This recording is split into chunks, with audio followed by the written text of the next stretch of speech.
Hello, welcome back to Kopitiam Council. In last December or in November, Lee Hsien Loong announced that his successor would be Lawrence Wong, and during that time he said it's gonna be a year from the date he announced that Lawrence Wong will take his place. But apparently, just I think a month ago, he announced that the transition will be this 15th of May. And what do you take of this development in Singapore? Well, this transition will mark that Lawrence Wong will become the fourth Prime Minister of Singapore.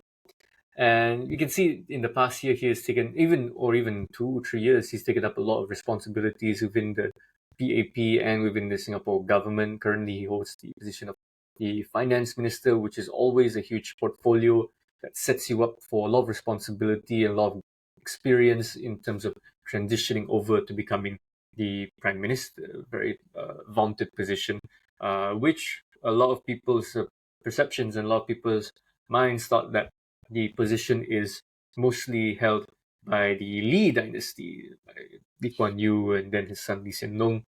But sometimes they do forget to take into account that the second Prime Minister of Singapore was not from the Lee dynasty or the Lee family. It was just used to somewhat warm the bench until Lee Hsien Loong comes to age. But I don't think this will really be the same case for Lawrence Wong. Lawrence Wong is becoming very active in political life, in public life, and administrative life as well when it comes to Singapore, especially with all the discussions when it comes to using the Singapore reserves to bolster the economy, to transition Singapore's economy to become more competitive, more services based, and more attractive in the international market, and foster a lot of global demand, a lot of global competition.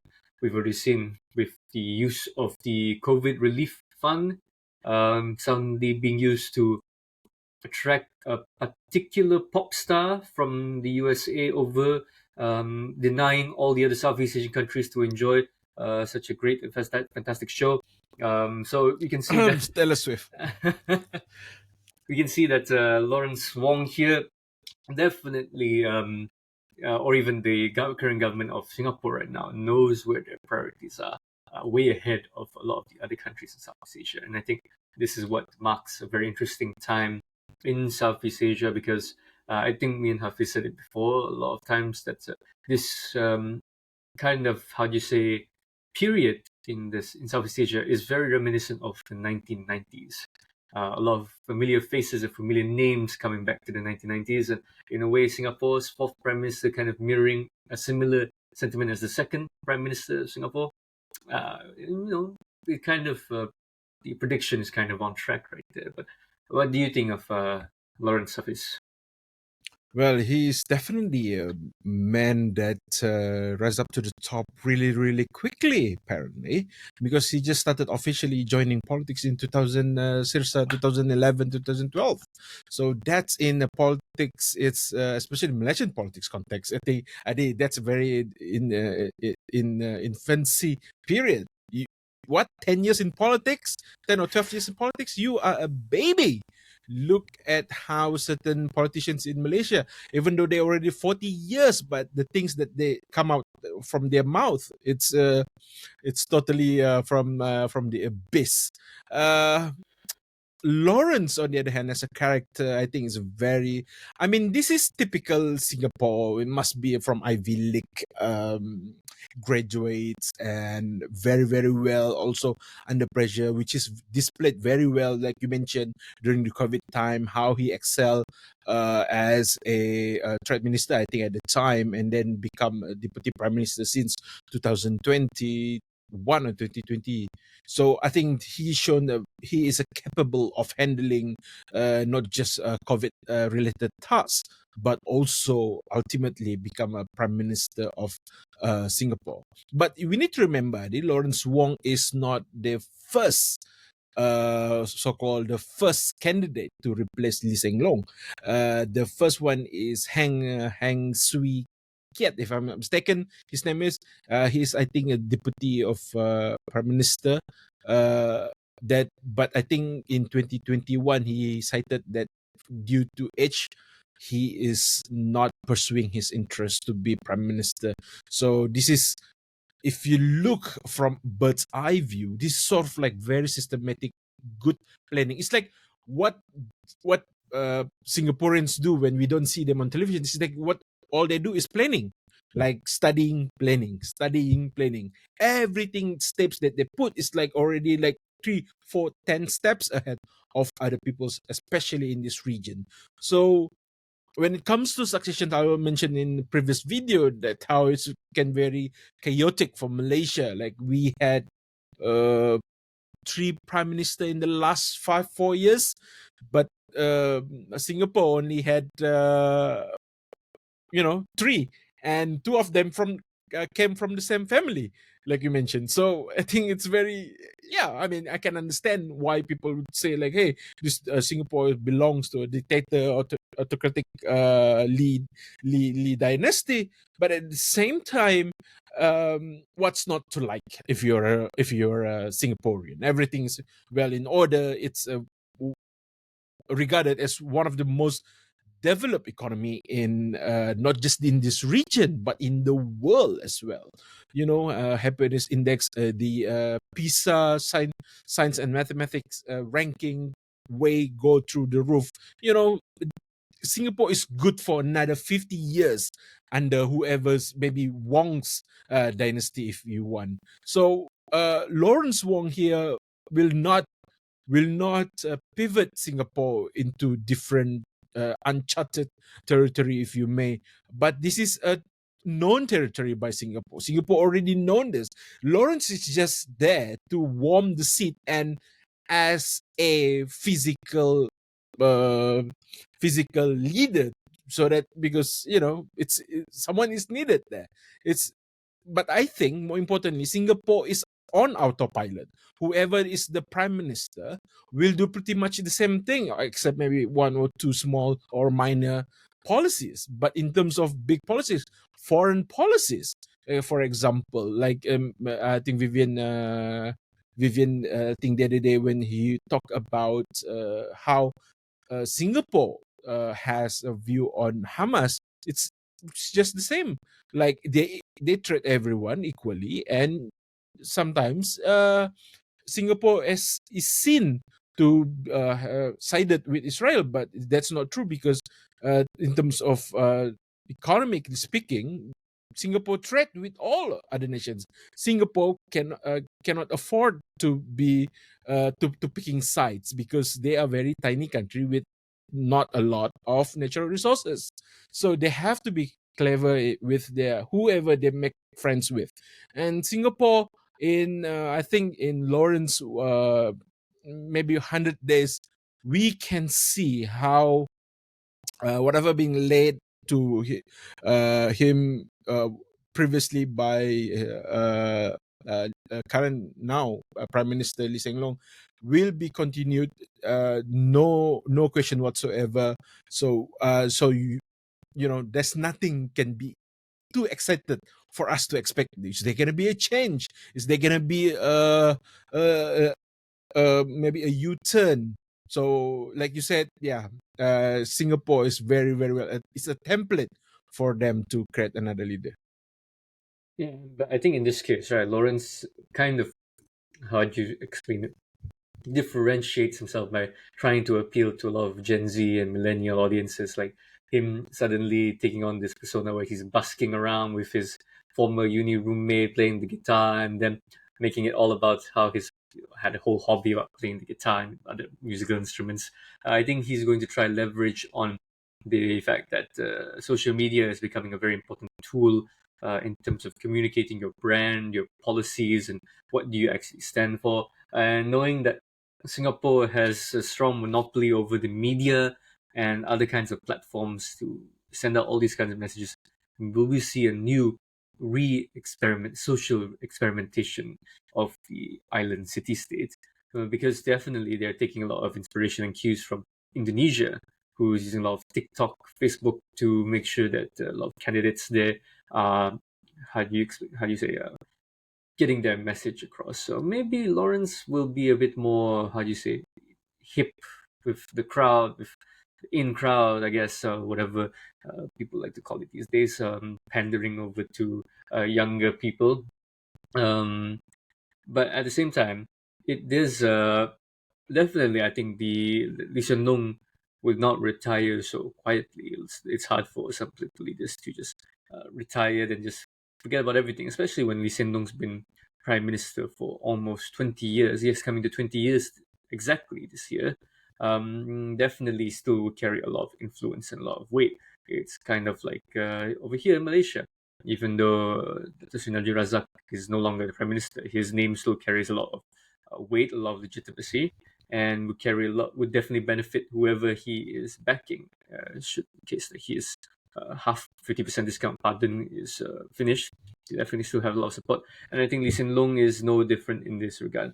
And just recently, he made, I think, probably his final foreign visit in the capacity as a prime minister to Indonesia to meet with outgoing President Jokowi of Indonesia. It's funny to see that these two, both outgoing respective leaders of their country, finally meeting up one more time in a way before they hand the baton over to new leadership. Definitely a lot like Philippines. Malaysia is definitely excluded from that kind of party. Um, Obviously, maybe our prime minister herself would be like to, well, join in a bit, with all the older politician leaders, that led the Southeast Asia, but he's not really from that cohort exactly.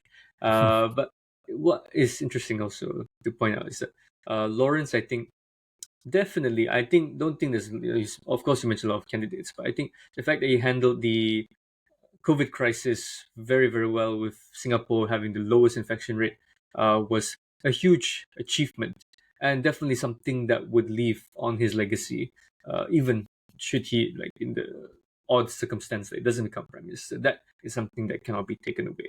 And going into the prime ministership with that kind of accolade, I think would give a lot of confidence for a lot of the Singaporean people. But then again, I also see that Singaporean people, they see it as it's just more or less the same thing, or that not as charismatic as Lee Hsien Loong, or more by the books kind of individual here. Um, Definitely something that Pritam Singh from the Workers' Party would be interesting to see how they will now go back and forth in that official capacity. Before they were going back and forth as a finance minister, but now as prime minister, I want to see how the Workers' Party would either compete, confront, or collaborate with the PAP moving forward. Yeah, I mean there's I think there's a reason why Lee Hsien Loong passing the baton over to Lawrence Wong this year, because next year will be general elections for the Singapore for the entire Singapore. So I think this is what you mentioned, Adi, like appealing to the Gen Z, is I think not as so much as for him to use this opportunity to retain as a prime minister in the future, but also to promote even more popular PAP in the mass of a Singaporean, because yes, it will be tragic if he is a prime minister this May, and then he only lasted for another year and lose the election. Maybe, well, that's unheard of, PAP losing a election, but it can always happen.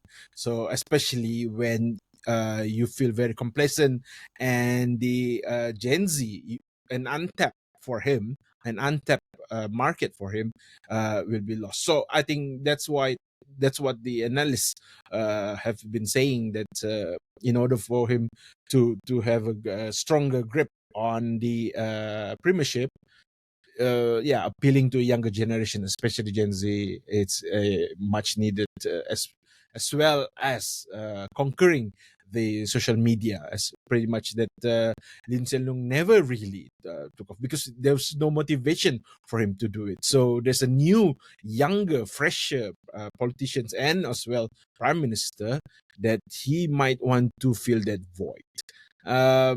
But also, looking forward as well that Lawrence Wong becoming prime minister today. It's a 1 year. It's a preparation. This is Lee Hsien Loong saying to him like, "You have 1 year to prepare for the election," and Lawrence also says that in his recent speech that there won't be much changes to the cabinet reshuffle.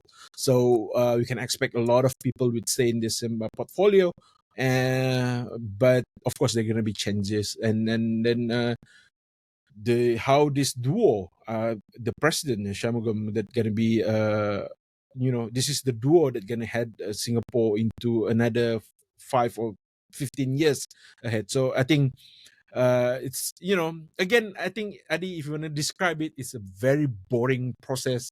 But if you are a political leaders in Singapore, this is what you want: a stability, no surprises, nothing lurking around the corner, and that's yeah, you just want to come in. I wonder if some Singaporean leaders, some Singaporeans, right, they are jealous about how dramatic Malaysian politics can be. I wonder if they ever had that thought. Like, Yeah, politics is so boring in Singapore. It's so simple, so grey, bland. I wish we had something more dramatic like in Malaysia. and we always And envy the Singaporean. and we I think it's think mutual. it's the grass is always greener on the other side, apparently, or Exactly. across the causeway, so to speak.